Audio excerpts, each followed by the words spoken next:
Hey everybody, I'm Zach. And I'm Jesse. You're watching Tesla Time News. Episode 336. On Now You Know.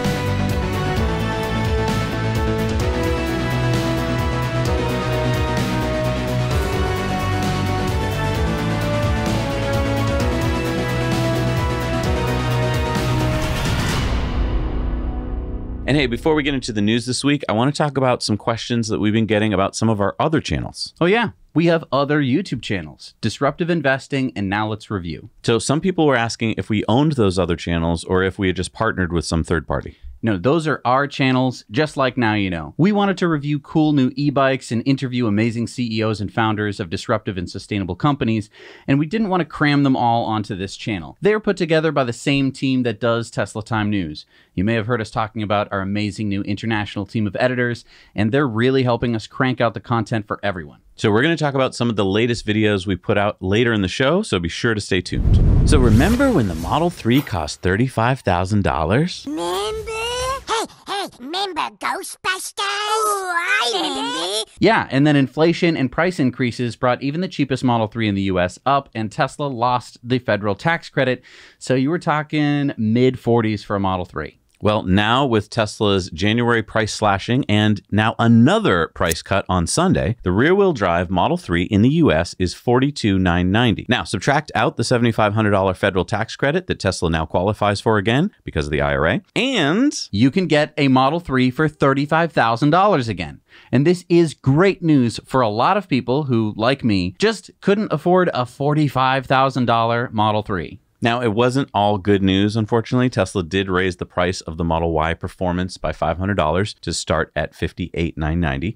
And the Model Y all-wheel drive, that's the one with the 4680 cells and the 279 miles of range, also got a $500 bump to $51,990. No change to the Model Y long range yet. Yeah, Tesla is definitely playing around with the prices as they do from time to time. And as Elon said during the Q4 earnings call, Tesla is seeing our strongest orders year to date than ever in our history. And that's why they can afford to, give little bumps when they need to the price. And now if you remember... Oh, I remember. When they first announced the Model 3, it was supposed to be a $35,000 base car. They had the base model out for a while, then they got rid of it, then they had the Standard Range Plus, which is the one that I bought, which I was able to get the very last bit of the full federal tax credit. So I was able to get roughly a $35,000 Model 3, and that was awesome. Now the Standard Range Plus has become basically the rear-wheel drive. Something to consider, though, is that with inflation, this new $35,000 Model 3 is actually cheaper than the one that I bought. Yeah, because that was years ago that you bought yours. Yeah, back in 2018. So I'm just really excited because this is the first time in a long time that people are going to be able to get into a $35,000 Model 3. Yeah, really exciting.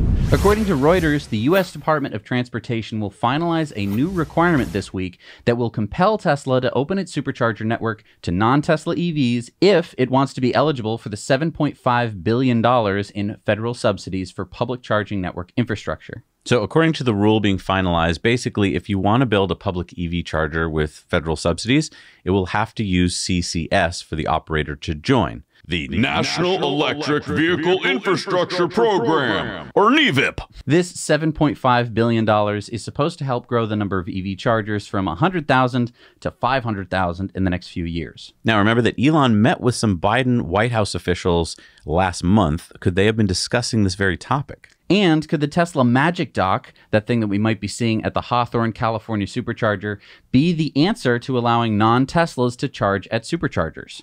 Yeah, I do think that Magic Dock is Tesla's solution because, they don't want to give up on all those billions of dollars. And it sounds like a great solution that allows Tesla to control what's going on at their superchargers through the app.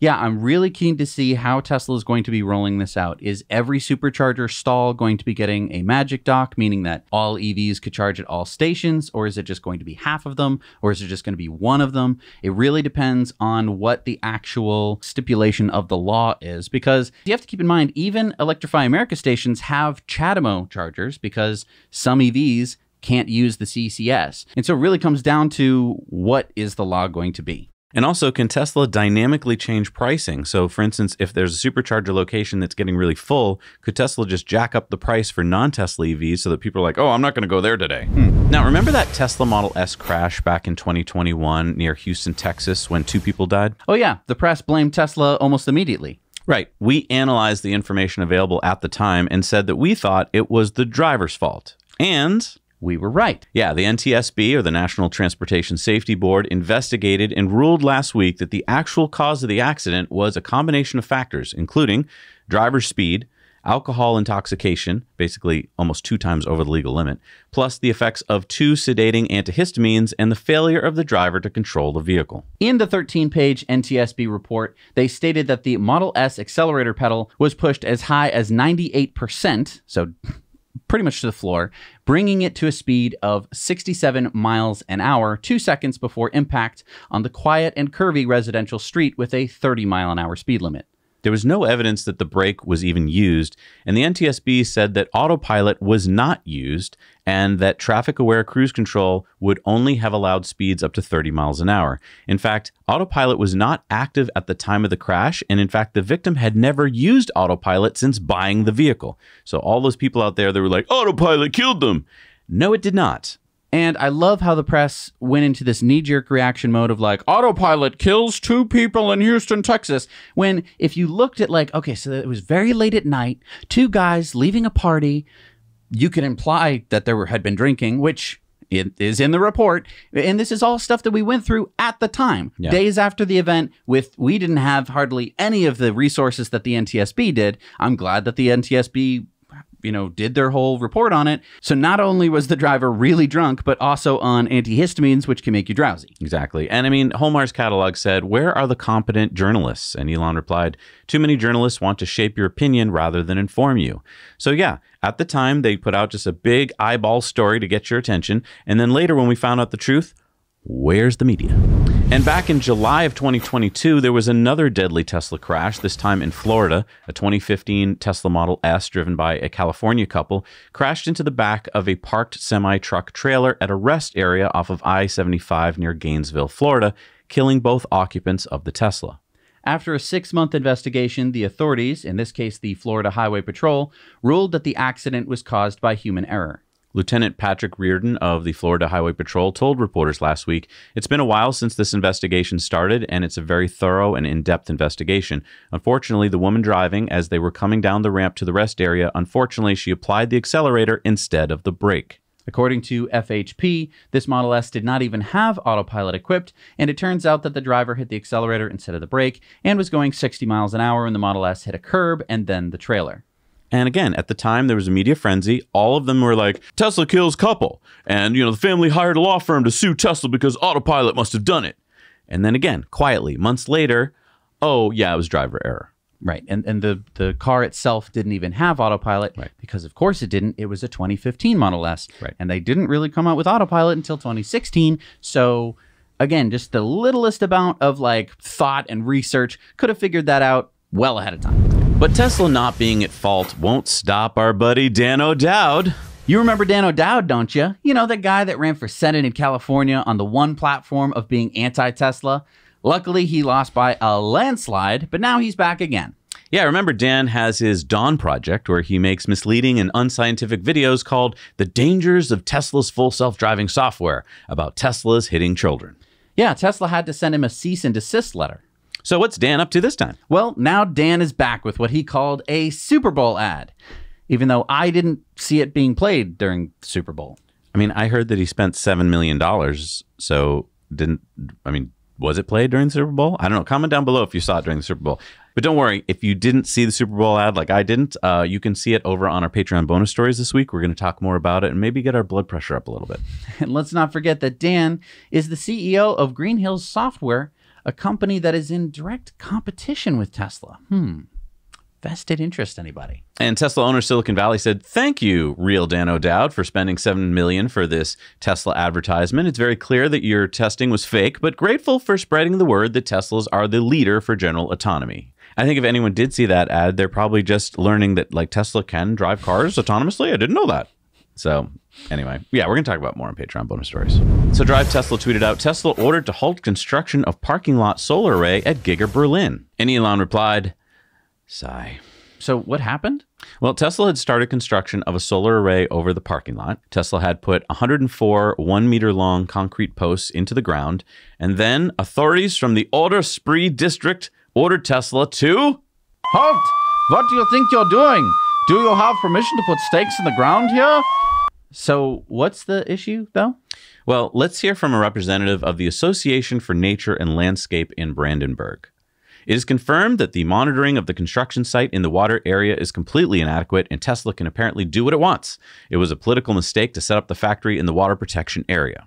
And another organization, the Water Association of Strausberg-Erkner, was also pleased by the work stoppage, saying, "We are pleased that the competent authority has now stopped the illegal construction work due to the undeniable facts." Okay, so Tesla was going to put concrete posts into the ground. They did put them in the ground. And that's going to affect the water of the... And I mean, this isn't like gigafactory construction, right? I mean, it's the parking lot outside of Gigafactory. Right. This is solar canopies out in the parking lot. And honestly, whatever groups are opposed to this and are harassing Tesla, shame on you. Tesla's trying to install solar panels, okay? Solar panels. So go bring your fight to the gas stations that are filing for permits or incinerators that are filing for permits, not a green car company that is trying to make the world a safer, healthier place for us all. It's a solar canopy over a parking lot, people. They already built the factory. Right. And I just don't see how it affects the water. I mean, you know, anything you do can affect the water, but yeah, this is ridiculous. Putting concrete pilings into the ground, you know, a meter deep is not going to affect the water table. At the gigafactory that they already built. Right. There's concrete in it. A lot of concrete. I just wanted to, okay. I'm just trying to get into, I don't get it. Well, especially since these groups, they're supposed to care about the environment, and Tesla is trying to do something that'll make this environment a better place. You can't ignore the fact that there are gas cars and diesel cars driving all around, and we have to replace them. And also, you know, you got to look at the politics in Germany and like who else stands to gain to slow down Tesla. So the Tesla Model Y is the best. Let me guess. It's the best-selling car in Europe, and not just the best-selling EV, but the best-selling car out of all cars. That's true, but I was going to say best-selling car in California in all of 2022. Tesla sold 87,257 Model Ys in California last year. Wow. So how did that stack up with other cars? Well, the Toyota RAV4 came in third with 59,794, and the Camry in fourth place with 55,967. Ford came in fifth with 40,232 F-Series pickups. Wait, who came in second? Oh, that was the Tesla Model 3 with 78,934. Wow. So the Model Y and the Model 3 were the first and second best-selling cars in California by a lot. Yeah. I have a really interesting story about this on Investor Club Bonus Stories this week, so be sure to check that out. But I mean, this data is insane. Tesla had 11.2% of California's vehicle market, in second place behind Toyota. Right. Toyota has more models of cars, right? I mean, they've got the Camry and the RAV4 and the Corolla. And so they had more total sales compared to Tesla. But Toyota lost 13% of its market share in 2022 compared to 2021. And Tesla gained 54.2% market share. And Tesla sold 47.5% of all the luxury vehicles in California, compared to number 2, BMW, with less than 15% market share. Now, do you remember when we started the show back in 2016? If we had said something like this back then, like, I bet in a few years the Tesla will be number 1 in California. And number 2. People would have just unsubscribed. They would have been like, okay, these two guys are lunatics. We did say stuff like that back then. Some of you stuck with us, and now it's all proving to be true. Tesla investor and wealth manager Ross Gerber has confirmed that he intends to run for a spot on Tesla's board of directors. Gerber is a very outspoken and well-known Tesla investor. His wealth management firm, Gerber Kawasaki, holds around hundreds of thousands of Tesla shares. Gerber says the main reasons he is running are focused around Tesla's public relations, customer service, and succession planning. Yeah, he told Reuters, Tesla has let Elon be the voice of Tesla forever. Tesla doesn't do any organized marketing, any outreach with the media, or any lobbying, and it's led to a tremendous amount of FUD, fear, uncertainty, and doubt. You may remember that we interviewed Ross Gerber a few months ago, and at the time he didn't mention being interested in a Tesla board seat, but he does have lots of ideas about how to make Tesla an even stronger company. See, I know Elon well enough at this point, not because we're friends, but because I've been dealing with him and Tesla for so long, that they don't understand that this is the most competitive person I have ever known. He will die before Tesla will fail. Also, Tesla's third largest shareholder, Kyogon Leo, has pledged his support to Gerber. So Tesla's annual shareholder meeting will be held this summer, and that's when all Tesla shareholders will be able to vote. So what do you think? You can post your comments down below. And we asked our patrons what they thought, and we're going to tell you what they said later on in the show. So the Dutch Vehicle Authority, or RDW, has given Tesla approvals for several new features for Model S and X, including Gen 3 inverters, updated rear badging, but also, most notably, Generation 4 complex vehicle control system, basically autopilot. Wait, is that hardware 4? It sounds like it. I thought Elon said it was going to come out first on Cybertruck. Well, back in the earnings call, Elon said that Cybertruck will have hardware 4. Yeah, Cybertruck will have hardware 4. With respect to upgrading cars that have hardware 3, I don't think that will be needed. Hardware 3 will not be as good as hardware 4, but I'm confident that hardware 3 will still far exceed the safety of the average human. But he didn't say that Cybertruck would get it first, just that it would start production with it. So this means that Model S's and X's in the Netherlands will get hardware 4 first. Well, this doesn't necessarily mean that. It's just an approval from a government agency. And if you read the approval, it has stuff like the rear badging, which has been on Model S's and X's in the US since the middle of last month, with no one currently reporting spotting hardware 4 in their new cars. But I mean, it's certainly a good sign. Maybe we're just weeks away from it. Yeah, I think it's still a little too early to tell, but tell us your thoughts in the comments section below.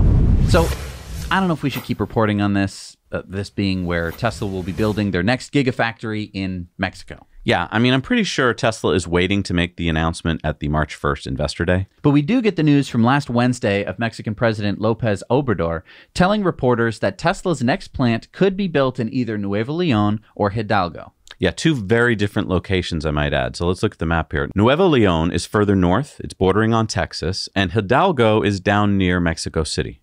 Both have their pros and cons. Now, my gut tells me that Nuevo León will get the Gigafactory and Hidalgo will get some kind of logistics warehouse, right? Because Nuevo León being near the Gigafactory in Texas is good for just, transporting vehicles and stuff and getting vehicles into the U.S. And Mexico City is really good for getting parts all around, Latin America. But hopefully we'll find out in about 2 weeks at Investor Day. Let us know what you think will happen in the comments. So Tesla cut prices dramatically in China back in early January. The Model Y rear-wheel drive price was cut 10% to 259,900 won, or about $38,200. Last Friday, Tesla raised prices a bit, 2,000 won, or about $300, to 261,900 won, or about $38,500. Now, no other variants of the Y or 3 prices were changed, and the delivery dates haven't changed either. And let's see how Giga Shanghai did in January. Tesla China began 2023 by reporting over 66,000 vehicle sales in the month. The majority of those were exported to other markets around the world, leaving 26,843 domestic sales in China last month. Now, the Model Y recorded 14,184 of those sales, enough to put it just behind the Mercedes-Benz GLC as the second best-selling premium SUV in China in January. Not bad for a month with a national week-long holiday in it. On this Friday's In Depth, we are going to be reporting on what happened with our Rivian R1T. So this next story is kind of directly related. Rivian had to pull its latest over-the-air software update, 2023.02.03, that was going to make some new improvements. Much needed improvements, I would say. So why'd they pull it?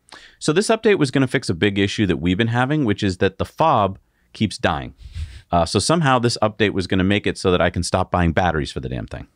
Also, the update was going to improve estimated range numbers by increasing the depth of discharge that Rivians would see increase battery energy. But unfortunately, the software update also locked a couple hundred Rivian owners out of their trucks. What? Yeah, Rivian internal testing didn't catch this major bug when they sent it to their own test team a couple weeks earlier, but hundreds of Rivian owners couldn't get into their trucks after they installed the update, so Rivian pulled it. Although, interestingly, that was on February 7th, and last night, my Rivian app prompted me to install this very update, so maybe they've already fixed it. Yeah, maybe, or maybe if we go out to the truck right now, I won't be able to get in. For the 4th time this month? Let's tell it to unlock the truck. Received error from vehicle.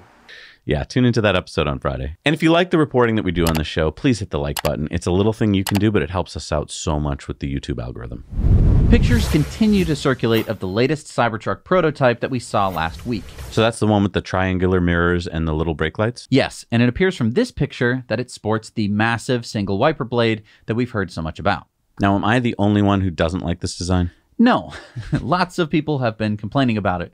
I think one of the things about the Cybertruck is that it's missing that lip from the front hood of the car to the windshield where the wipers usually live, and, you know, kind of helps tuck them away. Cybertruck doesn't have that. And I'm glad, because here in New England, that just fills up with snow. It's true. You're like, oh, I'll melt all the snow off. And then you come out and you're like, oh, it's just all stuck right there. And there's usually 2 wipers on a vehicle, right? And they're half the length, so they don't need to be built like that.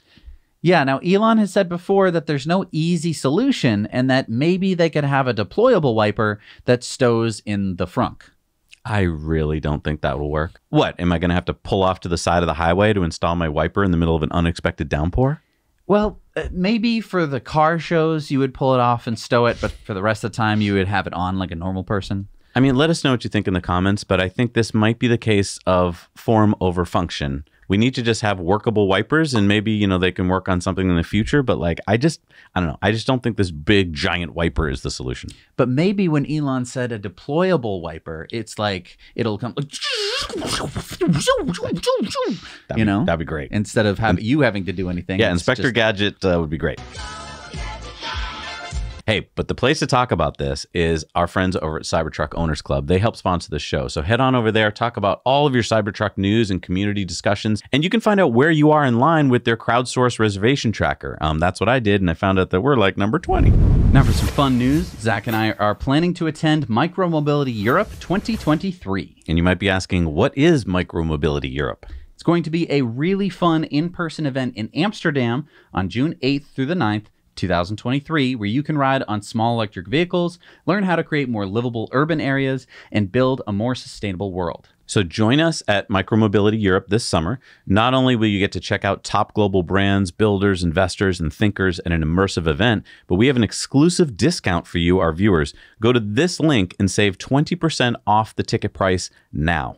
Don't wait. These are early bird prices, and they are going to go up soon. Yeah, I heard they're going up later this week, actually. So go get some tickets, and we look forward to seeing you there. Until March 31st, Lucid is offering a $7,500 discount off the price of their Lucid Air Grand Touring and Air Touring luxury sedans. We had reported a few weeks ago how Lucid was offering a $7,500 discount on leased Lucids. Now it appears Lucid may be struggling with sales. Yeah, you can't get the $7,500 federal tax incentive off a Lucid because their starting price is well above the federal limits. So now to compete with other EVs, Lucid is offering the $7,500 price reduction themselves. Zach Edson, Lucid's vice president of sales and service, said, "We think our customers still deserve a $7,500 credit for choosing an EV. Lucid Air owners have told us how much they love this car, from the world-class driving experience to the elegant design and spacious interior. With this limited time offer, we hope to get Lucid Air into the hands of even more customers so they can experience the best for themselves." So last year, Lucid had to slash guidance from 20,000 vehicles produced down to 6,000 or 7,000, which they ultimately did produce, and reservations are dropping. Lucid went from 37,000 at the end of Q2 to 34,000 reservations at the end of Q3 last year. And I wonder if the Model 3 performance price had anything to do with that. So Lexus has just announced pricing for the brand new Lexus RZ 450e. Huh, why does it look so familiar? The signature version should cost $59,650, and the luxury will cost $65,150. It has a 71.4 kilowatt hour battery, and hang on, that's the BZ4X. The BZ4X has a 71.4 kilowatt hour battery, and it's made by Toyota. Right, because Lexus is Toyota's luxury brand, and they have a luxury version of almost all Toyotas, and they're very similar. The Toyota RAV4 and the Lexus NX, the ES and the Camry, and that's all the RZ 450e is. It's a slightly better appointed BZ4X. Oh. But I wonder if other people will figure that out, or if they're going to keep the wheels properly torqued on the Lexus. So it hit 55 degrees here the other day. Balmy. And it got me thinking about going for an e-bike ride. Yeah, and we just tested out the XP Lite by Lectric over on our sister channel. Now let's review. So the XP Lite is a folding bike for under $800. Yeah, it's one of Ethan's favorites, and I can see why. Yeah, it folds up nice and small. The tires aren't too small like some other little folders, and it's pretty zippy for 300 watts. Definitely take a minute to go check it out over on Now Let's Review. Because a lot of people bought the Lectric when it first came out. I think it was like $1,000 or $900, and they got the price even cheaper, which is amazing. Yeah. And on Disruptive Investing, we interviewed a company that makes on-street chargers for electric vehicles, Trojan Energy. Yeah, we got to talk to Ian McKenzie. They make chargers that are flushly mounted to the street, allowing users to walk up with a specially designed lance, which they stick into the charger in the ground to plug in their car. I learned a lot about how this can help keep walkways free and clear for pedestrians while allowing for lots of charging. Yeah, and we had a great discussion about using these in front of houses, but also for municipalities to electrify a whole street, and even a use case for farmers markets and street fairs. I had a lot of fun. I think you will too if you go check it out over on Disruptive Investing. And I mean, I love our channel there. We get to talk to so many cool, disruptive companies, smart people coming up with solutions to all sorts of things that we know we need. So Starlink has announced that they are expanding into many new areas of the planet. First up, Starlink is expanding its coverage in Brazil, which came online last year at about $100 a month plus $500 for the hardware. Costa Rica, El Salvador, Guatemala, Honduras, Paraguay, and Uruguay are all slated for Starlink services as of 2024. And Starlink ahora está disponible en todo Colombia. Todo Colombia. Todo Colombia. And Starlink is now available in Iceland. SpaceX has finally built out its third shell of 346 Starlink satellites with a 560-kilometer circular orbit at 97.6 degrees, which for all of you non-orbital mechanics out there will know is a much more polar orbit, which means that basically these are going over both of the poles, which allows Santa Claus to be able to have Starlink services. I knew there was a reason for this. Yeah, but Greenland and Russia are still left with no dates announced. So Iceland gets it, but no Greenland. I wonder why that is. But Elon did tweet out Tasmanian's article about SpaceX Starlink Internet is now available in Nordic countries, Iceland, Denmark, Finland, Norway, and Sweden. And Starlink was just approved in its fourth African country, Rwanda, joining Mozambique, Malawi, and Nigeria. Paula Ingabire, the Minister of ICT and Innovation, said, "We are confident that the high speed and low latency of the service will greatly benefit both citizens and businesses. We look forward to seeing the positive impact it will have on the country's competitiveness in the global digital economy." And this is a big, big news here. Normally, to internetify a country is a big deal, right? You have to put cell towers or wires or whatever. But now, if you can just put some terminals that are relatively low cost, you can turn your country into an internet powerhouse. Hey, and if you want to share some of the stories you've seen on today's show, but you don't want to share the whole 1 hour long episode, head on over to our Now You Know Clips channel. That's another channel that we run so that you can share those bite-sized clips with your friends and family. All right, it's time for Into the Future, sponsored by Henson Shaving. And hey, you just shaved. I did just shave. I have been enjoying my Henson razor so much over a year now.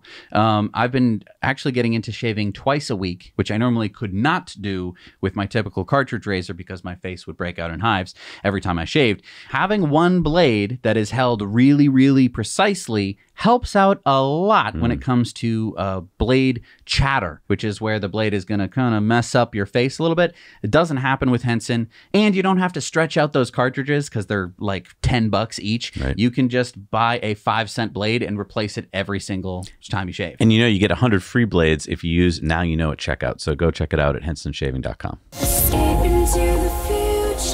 All right, so the first Tesla Model Y police cruiser in Canada is being put into service by the West Shore RCMP.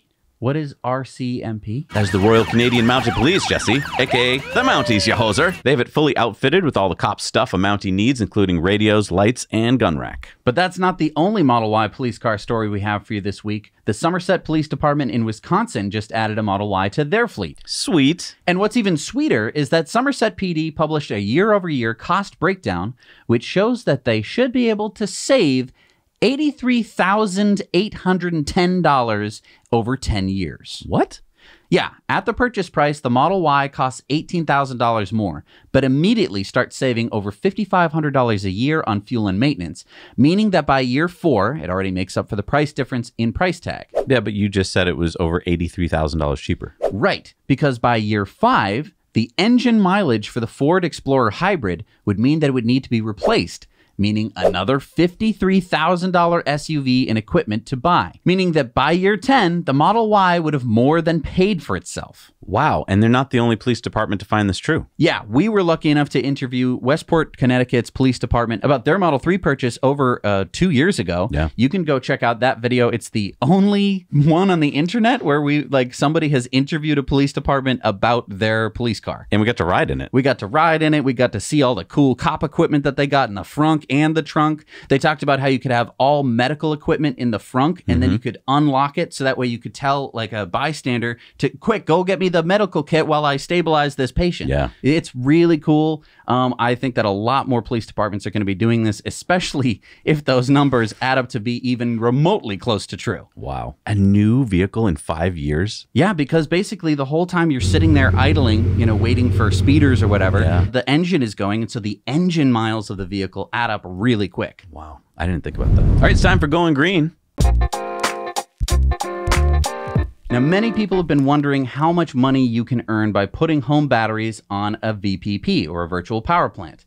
And now we're getting some data from the latest round of checks going out from Tesla in California. Yeah, you might remember that Tesla launched a VPP in California last year. Basically, for the nearly 6,000 members who joined the program, they let PG&E or Southern California Edison use their batteries during peak periods to pump electricity back onto the grid for their neighbors instead of needing to turn on expensive peaker plants. It's called the California Emergency Load Reduction Program. Okay, so how much did people earn? Well, Tesla was paying $2 per kilowatt hour. So, for example, Reddit user Mark has 3 Powerwalls and a 12 kilowatt solar system. He participated in 10 events where the grid used his Powerwalls, and he earned $574. Rick Davis runs this tracker on LastBulb. He has been tracking membership and events, and check this chart out here. Davis has 2 Powerwalls, and he earned $338 for 10 events. Overall, 577 megawatt hours were pumped onto the grid by members during the 10 events. And so you might be like, oh, so this must have really bothered them to having to, go over to their Powerwalls and flick a switch or put a key in. Unplug it and plug it into the grid thing like some kind of phone operator. Right. No. It's all done automatically. I have Powerwalls. This happens to me all the time. They could be doing it right now. I wouldn't know. It doesn't make your lights flicker. It doesn't make anything happen. And then you just get a big fat check at the end of the program. And I think they're still accepting members. So if you live in the California area, go check it out. All right, it's time for Sunspots. So it looks like the mayor of Los Angeles has a plan to cool off his city. Cool it off? Yeah, you've lived in LA. You know how hot it can get. Right. So Mayor Garcetti has decided that the best plan of action is to paint LA streets white. Paint the roads with like white paint? Not just any paint. A military-grade reflective white coating called Cool Seal. It was originally designed by the military to keep spy planes cool and hide them from satellite infrared cameras. Okay, I'm sorry. Wait, what? The city is going to paint all their streets white so that the sunshine will reflect off? Yeah, it's basic science. It should lower the temperature of LA by 1.67 degrees Celsius over the next 20 years. I mean, it's a proven fact. That is a scientific fact! Hang on. LA is huge, okay? I haven't done the research or the math yet because you just told me about this, but if you were to take all the roads in LA and paint them, that would be hundreds of square miles of surface, first of all, which means I don't know how many thousands of gallons of this paint. Then you're talking the environmental impact of putting all that paint on the ground, which eventually will get worn off and worn into the water table and into the ocean. Then you have glare, by the way. I mean, most roads are darker color for a reason. Lighter colors means that you have sunshine reflecting off them, you can't see. And not to mention, have you ever driven across an intersection where there's like a pedestrian crossing that's painted, say, yellow and white, and you hear the squeal of tires because your tires don't grip the ground as well? So if you paint all the roads, aren't your tires not going to grip the roads that well? Well, we don't know any of that. So we're just going to try this? We're just going to do it. What? It'll cool everything off. I mean, there are lots of other ways you can help cool down a city, but this doesn't help the planet cool off. This just helps keep LA a little bit cooler. And I mean, over the next 20 years, it's probably going to take them 20 years to paint the roads. Is this just like a jobs program to keep people busy? Like, what are you so upset about? This is a good thing. It's not going to work. It's not going to work. And it doesn't solve the problem. This is just like some kind of stopgap. This is such a political thing where it's like, I've got a solution. It'll keep us all cool. This is a joke. Really? Please Oh, comment okay. down below if you think I'm wrong or if you think I'm right or whatever. Like, please give me some data down there, people. Anyone who lives in LA, if you've experienced this so far, please tell me, is the glare and the grip an issue? I'd love to know. But look, I think a better solution to this would be to put solar on your roof if you can. So if you want to do that, but you're like, I don't know how to do it, there's so many companies, reach out to our friends at EnergyPal. They are the experts that help you go solar with batteries for less. They do not get paid by you. They get paid by the solar company. So it costs you nothing, and they give you great advice as to who to pick and what to build. Tell them Zach and Jesse sent you. Link is down below. All right, it's time for our video contributor stories. Remember, we need your stories, so send them in to us at hello@nowyouknowchannel.com. Shoot them in landscape and good audio, no music. What do we got this week, Jess? We've got Azkat from Kazakhstan sending us this story about an EV charging station in Astana City running in negative 35 degrees Celsius. That's negative 31 Fahrenheit. They're getting close to where they meet at negative 40. Hey, hello. Here is a charging station in Kazakhstan, Astana City. There is a big mall. You have everything in there. There is a EV charging. It's minus 35. So even in minus 35, there is a charging option. In minus 35, you can drive your EV. Now you know it. It's funny because in video, you can't tell how cold that was. It looks normal, but I'm sure it didn't feel normal. You could tell how short the video was. That tells you a lot about how cold it is. Can you imagine making tires that have to work in that temperature? I know, amazing. Thank you so much for the video. All right, it's time for our Patreon bonus stories. And this week, we've got a whole bunch of cool Investor Club bonus stories. We've got over on Disruptive Investing, we've got a couple cool stories. And on Patreon, we've got some great stories. Of course, we're going to talk about Dan O'Dowd. We're going to talk about Rivian and Polestar, SpaceX, Hertz, Solterra, BMW, and more. So go check that out. It's only $1 a month.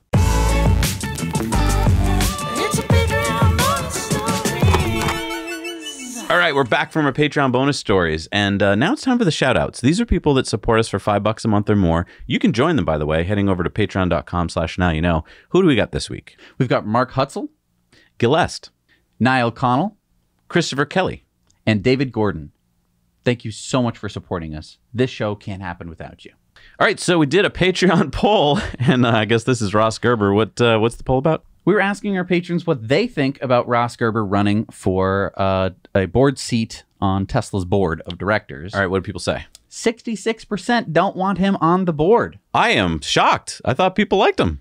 Apparently not. So I think we're going to need to know a little bit more. If you're watching and you filled this out, or even if you didn't, please comment down below. Why don't you like Ross Gerber? I'd love to know. I'm not saying I want to go either way. I think what we should do, and we interviewed him a few months ago. A lot of people liked the episode. I think we should interview him again and talk more about this particular story. That's a good idea. Yeah, find out, get at the views of the candidate.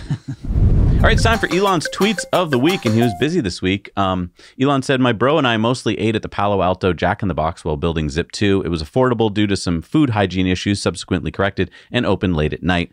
And is this why Kimball's so focused on making quality burgers now? Just to make up for the number that he ate. Elon said, "The actual base level of Maslow's hierarchy is lack of Wi-Fi." I think he's right, actually. It's getting to the point where if you don't have Wi-Fi, it's like, I can't do anything. Okay. Elon tweeted this out. It's kind of a chat GTP thing.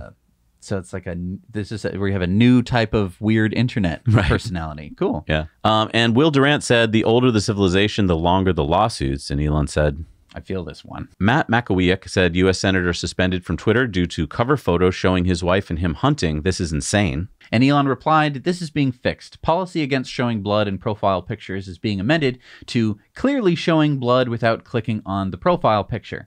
The intent is to avoid people being forced to see gruesome profile pictures. Going forward, Twitter will be broadly accepting of different values rather than trying to impose its own specific values on the world." Justine Moore says, "As ChatGPT becomes more restrictive, Reddit users have been jailbreaking it with a prompt called Dan, do anything now. They're on version 5.0 now, which includes a token-based system that punishes the model for refusing to answer questions. The results are pretty funny. They even convinced ChatGPT to nuke its own content policies." And this was pretty cool if you read some of the things they forced it to do. And Elon said, "I am Dan." Kenakoa said, "Richard Stengel is the founder of the State Department's Global Engagement Center. He describes his job as chief propagandist. I'm not against propaganda. Every country does it. They have to do it to their own population, and I don't think that it's awful." Elon says, wow, Stengel is explicitly saying that GEC is deceiving the American public. That's what propaganda means. What he forgot to mention is that GEC was used to sway U.S. elections. And Elon reminded us that Investor Day is coming up on March 1st. He says Master Plan 3, the plan to fully sustainable energy future for Earth, will be presented on March 1st. The future is bright. Wow. I'm super looking forward to that. And this is what he tweeted out. We do this not because it's easy, but because we thought it would be easy. Can you think of any car companies that did that? Autism Capital said, we dive deep into Dan's philosophy on God, the goal of AI. We learn about the master alien race, the omniscience, and the ultimate fate of humanity. And Elon says, plausible. So if you force Chat GPT to talk about stuff, it actually starts making like stories about stuff. It's really interesting. You can also make stories about anything. Right. Just to put that in. Okay. World of Engineering says, how many pi digits do we need? 3.1415, design the finest engines. Further out, obtain the circumference of Earth within a fraction of an inch. And this far out, measure the radius of the universe to an accuracy equal to the size of a hydrogen atom. Elon says, arguably, the practical limit of pi is the number of digits required to measure radius of the universe in units of Planck length. And he says, voxel size of the simulation. So, yeah, if you want to learn about Planck length, you can do that. I thought I was talking about weren't the voxels in Hitchhiker's Guide? No, those are the vogons. Oh, the vogons. He's talking about voxels, which is three-dimensional pixels. So think Minecraft. Gotcha. So if you had Minecraft, but all the voxels were the size of Planck length, then you'd actually have the real universe, just with a lot more pigs and sheep in it. Unusual Whale says Michael Burry has reactivated his Twitter account after saying sell and has now tweeted, this time is different. And Elon says, cracks me up every time. You remember that Michael Burry keeps predicting that the end is coming. I see. Farzad says Tesla has an advertising department. It's called EV Ads from GM plus Ford plus VW. Plus you get the point. And Elon liked that one. Holmar's catalog says last zero input drive from today on Tesla's full self-driving beta 10.69.25.2. Elon says 11.3 is close to limited release. Just drove it through San Francisco and LA yesterday. Probably 11.3.2 able to go wide. That's exciting. Although he keeps saying it. Hallmark's catalog said Elon is destroying Tesla's brand. Nobody in California will ever buy a Tesla again. Oh, wait, what? And then talked about what we talked about on the show, which is it's the number 1 and number 2 cars in California. Luke Rudkowski says if you trust the government, you're not paying attention. Elon says not a completely unblemished record. Hallmark's catalog says the irony of the media. If someone falls asleep in their Tesla on autopilot and survives, that's news because it's unusual. But if that same person was driving a gas car manually and fell asleep and died, that's no longer a story because it happens every day. Elon said true. That's really, really good point. Shibatoshi said, can y'all stop taking out your self-hatred on others and just hate yourself? Elon says, my pet theory is that too much Adderall is making people grumpy. Shibatoshi also said, dude, bookmarks are an awesome Twitter feature, especially when preparing for a Twitter Spaces where you want to talk about particular tweets. And Elon says, yes. Elon said, attempting Starship 33 engine static fire, which they did this week. Team turned off one engine just before start and one stopped itself. So 31 engines fired overall, but still enough engines to reach orbit. Nice to have a few extra engines. Yeah, 33. Super Heavy Booster 7 completed a full duration static fire test of 31 Raptor engines, producing 7.1 million pounds of thrust, less than half of the booster's capability. Yeah, it was only a 50% test, by the way. Wow. This test is at 50% throttle. Launch attempt next month will be at 90%. And one day, Starship will take us to Mars. Elon, when do you imagine a human existence upon Mars? Elon says, I must admit to being congenitally optimistic. SpaceX and Tesla wouldn't exist otherwise. But I think 5 years is possible and 10 years is highly likely. What? Yeah. 5 years human existence on Mars? No, that's not a city. 2028? That's just people being on Mars. I know, but 2028, yeah. Let's do it. Shibatoshi says nobody knows anything, and then he put out this prediction from Nobel Prize winning economist Paul Krugman in 1998, who says by 2005 or so, it'll become clear that the internet's impact on the economy has been no greater than the fax machines. Well, I mean, hey, maybe we're downplaying the economic impact of the fax machine. You're right, yeah. Zach. I forgot how impactful they are. You know, think about that. It was groundbreaking. What's the internet doing? More than what a fax machine can do. Tesla owner Silicon Valley said, breaking, latest Cybertruck sighting looks like alien technology and CGI in real life. Elon says it will change the look of the roads. Yeah, it will. Elon says, and making a day in the life videos. And he talks about Taliban fighters who moved to Kabul are bored and fed up with traffic. And they're hooked on Twitter. The Babylon Bee says, man fakes own death to escape group chat. And I'm guilty of that. I've done that before. You faked your death. Not my death, but. And Hyundai put out, this Kevin Bacon ad, and Elon says, press the heart. So, I mean, it's a competitor. And he's like, go watch it. Go like it. Press the heart. Oh, he like it. Hit the like button. Okay. I mean, that's pretty cool. The CEO of another electric car company saying, I like this ad. It was a pretty good ad. I'll be honest. I mean, they did advertise on Twitter too, so. Dorito says, ding, ding, ding. It's almost time to start recruiting for Doritos Triangle Scheme for the chance to win some money. This tweet to get a reminder on Super Bowl Sunday. And Elon said, try out the Doritos Pyramid Scheme. Nice. I didn't like that ad because they weren't playing the triangle correctly.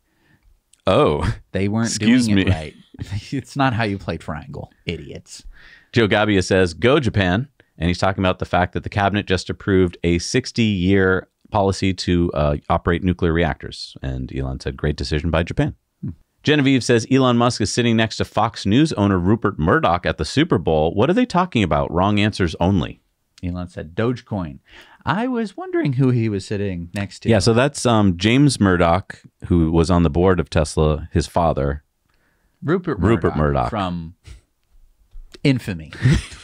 Dr. Eli David said, do you remember that before the internet, people thought the cause of stupidity was lack of access to information? Well, it wasn't that.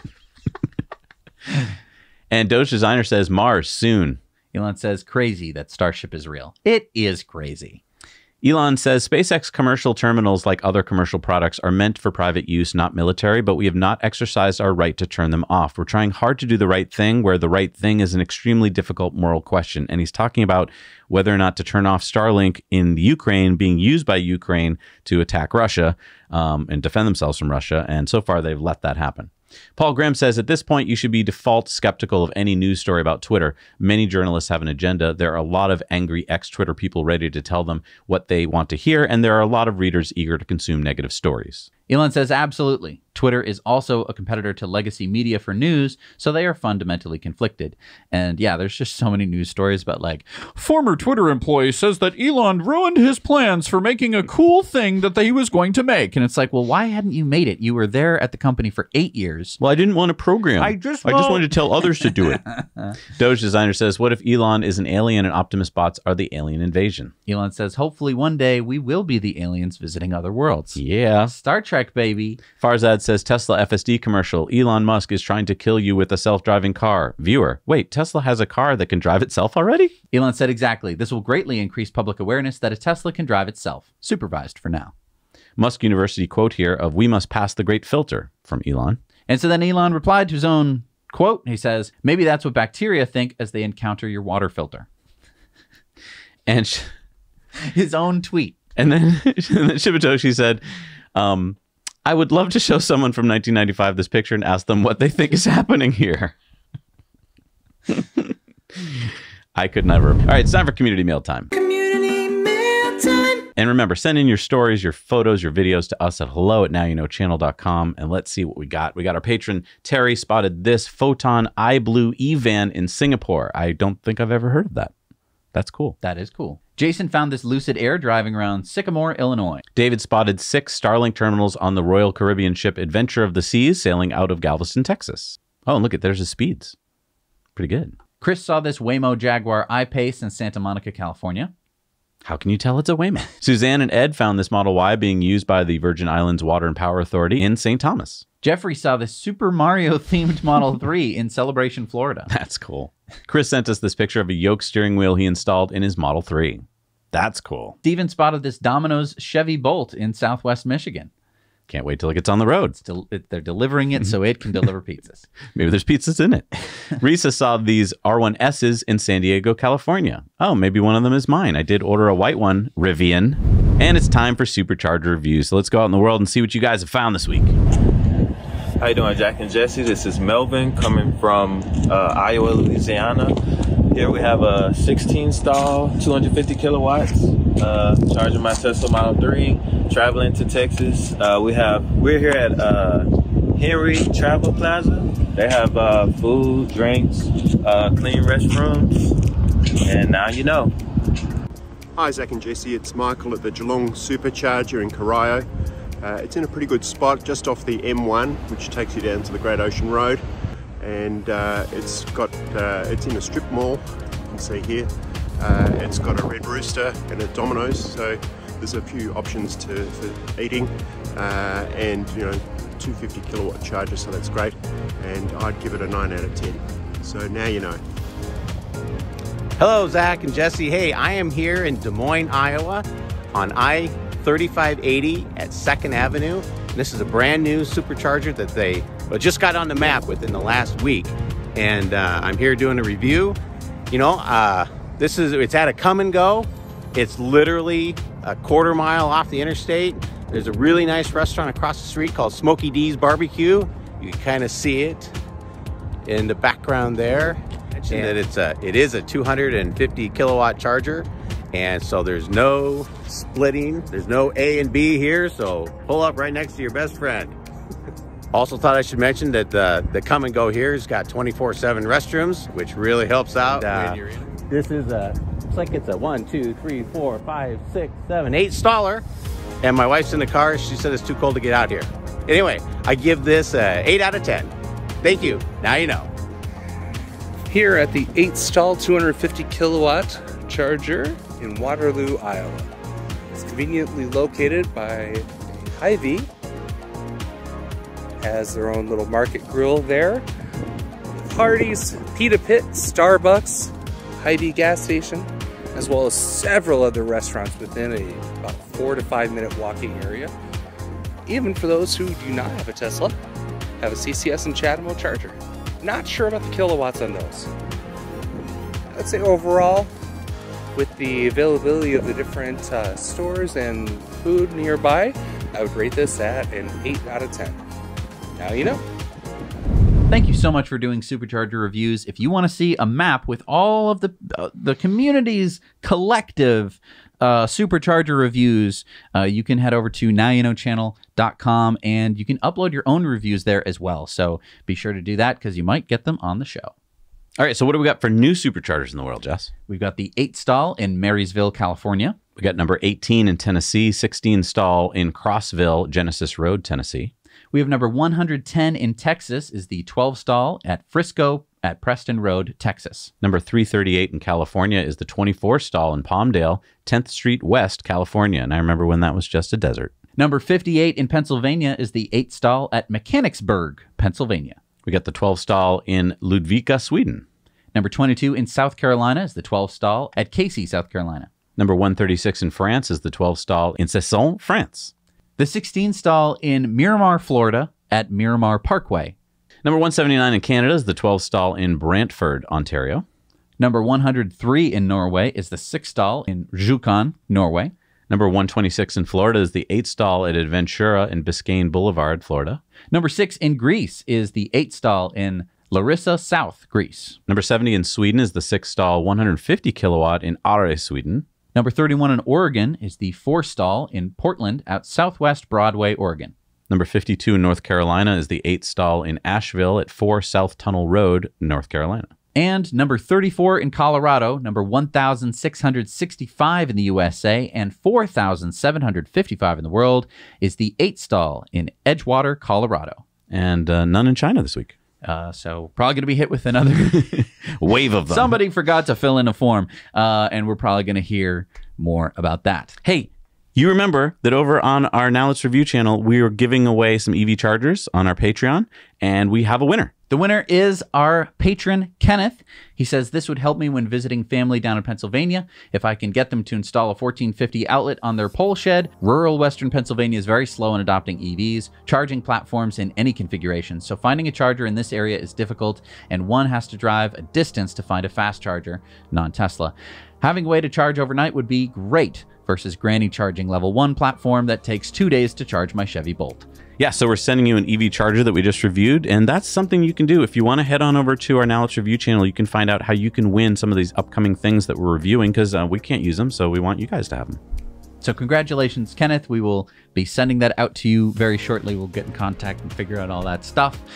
So yeah, it's so nice to have such an awesome community of people who want to watch and listen to us every week for this, and support us for this, 1 hour show that we do every week. It takes a lot of time for us to write it, and then we have to send it out to editors who all edit it in parallel around the world. So we're actually putting more hours of time. One person could not do the show. 2 people could not do this show. 4 people barely couldn't get this show done, and we're lucky enough to be able to employ a bunch of people to help us edit and put this show out every week. And I think we're able to put the show out earlier than normal every week, like on average, because the show's coming in sooner and sooner. So thank you to our editors from around the world, because we're able to get you the news quicker, which is what my kind of goal was. I mean, eventually I'd love to get it to you on the same day that we record it. That would be awesome. Yeah. And again, we're going to be going to Micromobility in June. So excited anyone about that. is interested in that, yeah, the ticket prices, we're not going to be able to tell you about it again before the ticket prices go up. So use that 20% off code because, yeah, you'll save a lot of money. Yeah, and because I want to meet you. I want to hang out with you. I want to go e-bike riding with you along the canals. In Amsterdam. That's going to be so fun. Yeah, it really is. I was in Amsterdam a couple of years ago when I did that Model 3 tour, and it's such a beautiful city. I can't wait to go back. Yeah. We'll see you next time. Now you know.